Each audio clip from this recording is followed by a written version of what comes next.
Good morning. How are you? You okay? Great to be here. I love coming back here. Yeah? If it's not a good question, what are you here for? I just landed at Glasgow Airport, and because you have to pass Ibrox on the way to town, radio on, heard you were on. Yeah, I thought I'll drop in and say hello. Serious? Yes. Good lad. That sort of guy. Good lad. We were talking about you, as a matter of fact, last night, and we were talking about the job you did here and the fact that you went to Liverpool and then a whole bunch of jobs after that. But this nearly place, Crystal Palace. That's right. Well, Simon was telling us a story. He interviewed you for the Palace job. Yes. Yeah? Frightened me. That's not true. It's the other way round. What happened? Why did The it first not thing he happen? said to me, he said, I thought you'd be bigger than this. It's the stature of it, Graham. Yeah. It's the stature and the suaveness of him. How do you, I mean, in the time that we've got, there isn't enough time to cover it all. How do you look back in your time here, Graeme? You get a special tingle when you walk back through the front door here at Ibrox. Oh, handsome. This was, I supported this team as a boy. At the time I was offered a job, I was playing in Italy. I had another year on the contract, loving life in Italy, and then I was offered this, and it's just something I couldn't say no to.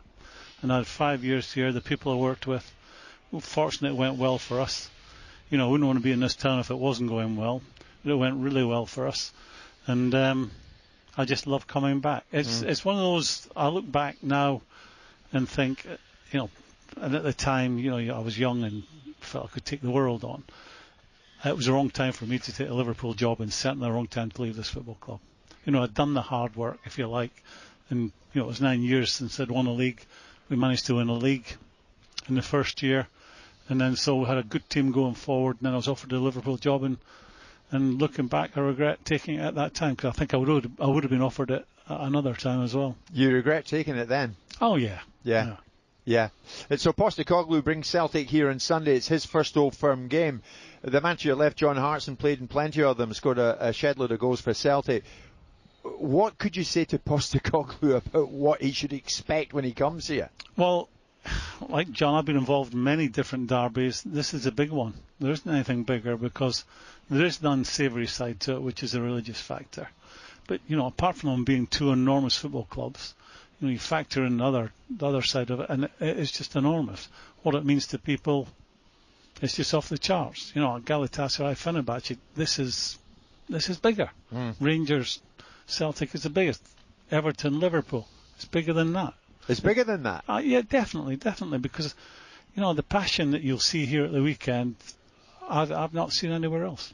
It's 50,000, Graeme. It's all Rangers. When you had Rangers here and you were in charge of Rangers, of course, Celtic would have that stand there, the Broomloan stand. But it's all Rangers, and that's between the two clubs to sort out. Do you feel that the occasion isn't the same without an element of the away support in here? I believe that. From playing side of it and to the managing, I'd want the opposition supporters in. I think it adds the spice. It's the way it's always been, the way it should always be. Thing is, Graham, sorry for butting in there, but when you come to the fans, it's I remember why it happened, Jim, and how it happened, because when Celtic were on 6, 7, 8 in a row titles, they used to bring 10,000 here.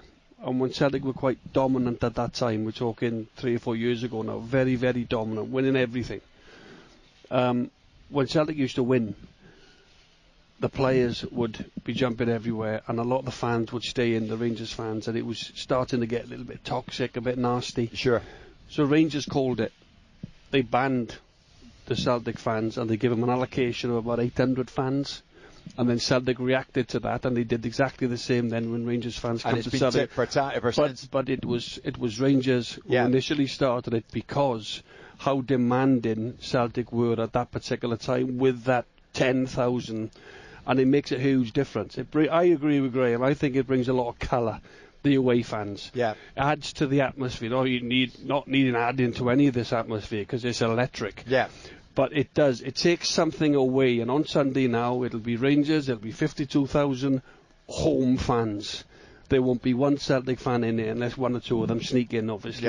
Yeah. But all I'm saying is I think it takes something away, just from that atmosphere. And it brings colour to the game. Absolutely, John. I think this is the lure of Simon Jordan. I'm sitting here thinking this morning, McCoy's has come and gone, Hartson is here, and now Souness has stopped off to come in and see you.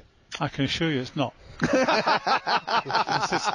This club's like a magnet. If ever you've worked here, I'm sure it's the same in East End of Glasgow, but once you've been associated with this club, it's there forever.